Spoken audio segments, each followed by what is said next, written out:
নমস্কার বন্ধুরা, অভিনব চৈতিস ব্লগে তোমাদের সবাইকে আবার একবার স্বাগত জানিয়ে আজকের নতুন আর একটা ব্লগ শুরু করছি। তোমরা সকলে কেমন আছো, কে কোথা থেকে আমার ব্লগগুলো দেখছো আর দেখে কেমন লাগছে সেটা অবশ্যই কমেন্ট করে জানিও। ভালো লাগলে লাইক করো, বন্ধু বান্ধবের সঙ্গে শেয়ার করো।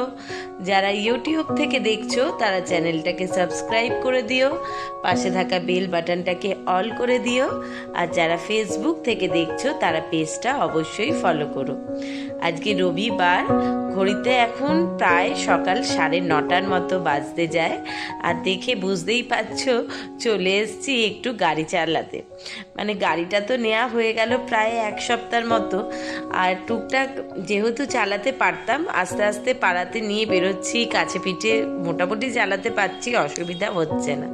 কিন্তু যেটার জন্য আজকে এখানে আসা, মানে এটা আমার বাড়ির সামনেই লিলুয়া কোয়ার্টার। তো কলোনির ভেতর এসে আমি গাড়িটা একটুখানি প্র্যাকটিস করছি এই কারণেই যে রাস্তায় তো আমি একা চালাতে পারি আর চালিয়ে নিচ্ছিও, কিন্তু ডবল ক্যারিটা এখনো পর্যন্ত করিনি।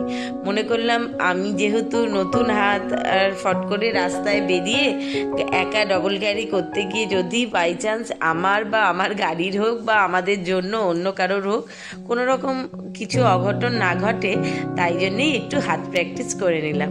প্রথমে নিজে গাড়িটা চালিয়েই বাড়ি থেকে এসছি, এখানে একটু দাদাকে পেছনে বসিয়ে গাড়িটা একটু ডবল ক্যারি করলাম। এই কারণে কিছু ভুল ত্রুটি হলে দাদা একটু শিখিয়ে বলে দিচ্ছিল।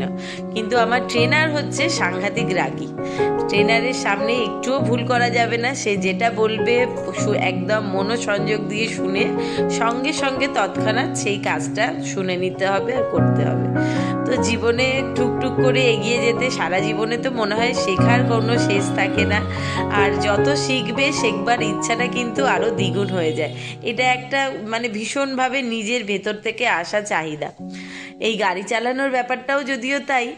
তো অনেক দিনকার শখ, স্বপ্ন যেটাই বলো না কেন, গাড়ির কেন জানি না হঠাৎ করেই এই স্বপ্ন শখটা ভেতরে চাহিদা বাড়তে শুরু করেছিল যে আমি গাড়ি চালাবো। তো স্কুটিটা হঠাৎ করেই চালানো দাদার কাছ থেকে শিখে গেছিলাম, পারতাম। তারপর যেহেতু মাঝখানে 1 বছরের মতো সেভাবে প্র্যাকটিস নেই, দু একবার চালাতেই অসুবিধা হচ্ছে না, চালিয়ে নিতে পারছি। আর এখন আমাদের ট্রেনার, মানে আমার আর রিকের দুজনেরই ট্রেনার আমাদেরকে একটু একটু ট্রেন্ড করে দিচ্ছে। আমি তো হয়ে গেছে, এখন রিক যেহেতু খুব ভালোভাবেই সাইকেলটা চালাতে পারে, ওকে এতদিন পর্যন্ত আমাদের মনের ভয় বলো আর দুশ্চিন্তা বলো যে কোনো কারণের জন্যেই হোক গাড়িটা ঠিক চালানো শেখানো হয়নি। এই কারণেই যে এক্ষুনি গাড়িটা চালাতে শিখে গেলেই বলবে গাড়ি দাও একটু বেরোই, আর কথা মতো যদি কখনো নিয়ে বেরোই কীভাবে কি গাড়ি চালাবে সব রকম নিয়ে ওকে এটা শেখানো হয়নি।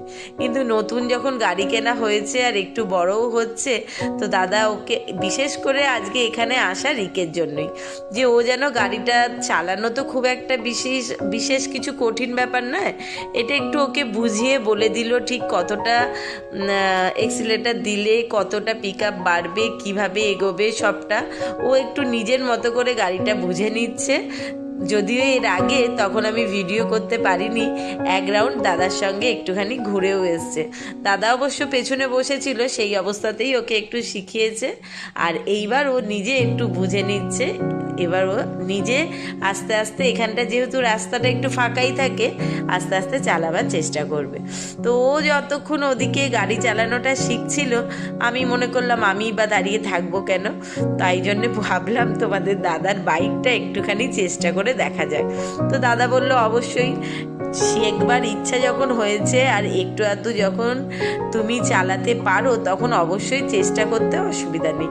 তো সেরকম অনুসারে আমার কথা শুনে, যদিও জীবনে আজকে যেটা দেখছো একদম ফার্স্ট টাইম আমি বাইকটাকেও টাচ করে দেখলাম। এর আগে স্কুটি তো চালিয়েছি, পারতাম স্কুটি চালাতে, আর এখন তো মোটামুটি পারি। কিন্তু বাইকটা এই প্রথম, তো একটুখানি বুঝিয়ে দিল কিভাবে কোন গিয়ার দিয়ে এগোবো, কিভাবে কি করব। তো যাই হোক, বাইকটায় বসে একটু চালাতে শুরু করতে প্রথমটা একটু ভয় ভয় লাগছিল বটে, তবে দেখলাম বিশেষ কিছু আহামরি ব্যাপার নেই। স্কুটি চালাতে পারলে বাইকটাও চালানো যেতেই পারে, কিন্তু একটু ভয় লাগছিল যেহেতু তোমাদের দাদার গাড়িটা ভীষণ রকম ভারী। ভাবছিলাম যদি বাই চান্স সামলাতে না পারি, পড়ে গেলে ভয়ঙ্কর রকম ক্ষতি হবে।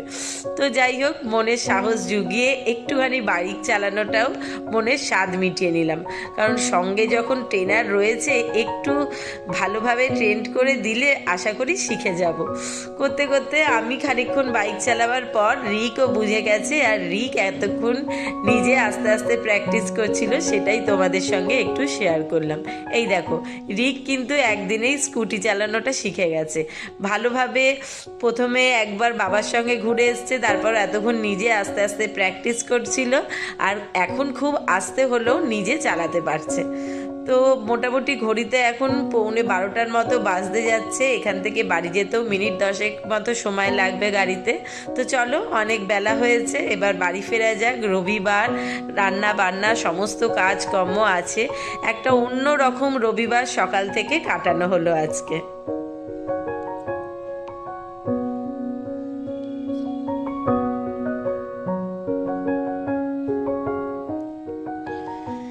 বাড়ি ফিরে এসেই ঝটপট জামা কাপড় বদলে একদম স্নান সেরে নিয়েছি। সকালবেলা যখন বেরিয়েছিলাম তখন তো স্নান করে যাওয়া হয়নি, যেহেতু রবিবার। সকালবেলা চা জলখাবার খেয়ে আর শুধু ভাতের চালটাকে ভিজিয়ে রেখেই চলে গেছিলাম গাড়ি চালাতে। যাই হোক, একদম ভীষণ রকম একটা মজা করে আনন্দের সঙ্গে আজকে রবিবারের সকালটা শুরু হলো। সারাদিনের তো এখনো অনেক কিছু বাকি। মা বাড়িতে ছিল, অনেকটা কাজ সেরে রেখেছে, ঘরদোর ঝাড়া পরিষ্কার, তারপর আজকে বিছানাটাও মাই তুলেছে। আমি সকালবেলা উঠে একটুখানি মুখ হাত ধুয়ে পরিষ্কার করে চা জলখাবার খেয়ে একটুখানি রান্নার এখানে গুছিয়ে নিয়েই বেরিয়ে পড়েছিলাম। আর এসেই জামা কাপড় বদলে ঝটপট স্নান সেরে একদম চলে এসেছি রান্নাঘরে। বুঝতেই পারছো, ঘড়িতে এখন বাজতে যাচ্ছে পুরো 1:45, মানে 1 ঘন্টা হয়ে গেছে। আর এসেই ঝটপট করে ভাতটা ফুটে বসিয়ে রেখেছিলাম, আর তারপরে এখানে প্রেসার কুকারে দেখতে পাচ্ছ করলা আর আলু প্রেসারে সিটি দিয়ে রেখেছি। এটাকেই জল ঝরিয়ে কাঁচা লঙ্কা লবণ তেল দিয়ে মাখা করব, গরম ভাতে ঘি দিয়ে খাওয়া হয়ে যাবে। দুধটাও এসে জাল দিলাম, যাওয়ার সময় জাল দিয়ে যাওয়ার সময় পাইনি। আর ভাত তো বললাম ওদিকে 1 ফুট দিয়ে নামিয়ে রেখেছিলাম, তারপর আবার বসিয়ে ভাত হয়ে গেছে, ফ্যান ঝরতে দিয়ে দিয়েছি। আর আজকে একদম যেহেতু অনেকটা বেলা হয়েছে, তাই জন্য নর্মাল চিকেন কষা ভাত আর করলা আলু ভাতে হবে। রিকের জন্য অবশ্য রিক বলেছে 2 পিস বেগুন ভাজা করে দিতে।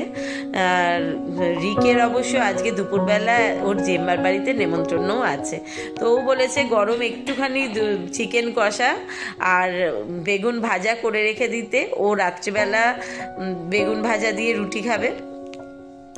আর এখানে দেখতে পাচ্ছ রয়েছে কেকের জন্য। আজকে যেহেতু 24শে ডিসেম্বর, আগামীকাল 25শে ডিসেম্বর, কেক তো বাড়িতে বানাতেই হবে। তাই বাড়ি ফেরবার পথে কেক বানাবো বলে কিছু জিনিসপত্র যেগুলো লাগবে, কিছু ড্রাই ফ্রুট কিনে নিয়ে এসে রেখেছি। এগুলো সব পড়ে রয়েছে, কিচ্ছু গোছাবার সময় পাইনি। ওদিকে শুধু একটা কেকও নিয়ে এসেছি, যদিও দেখতে পাচ্ছ এই যে, যদিও কেকটা কেমন হবে জানি না, ছোট কেক, তাই নিয়ে আসলাম বাড়ির জন্য। আর তোমাদের দাদা তার রবিবারের যা কাজ সেই কাজে লেগে পড়েছে।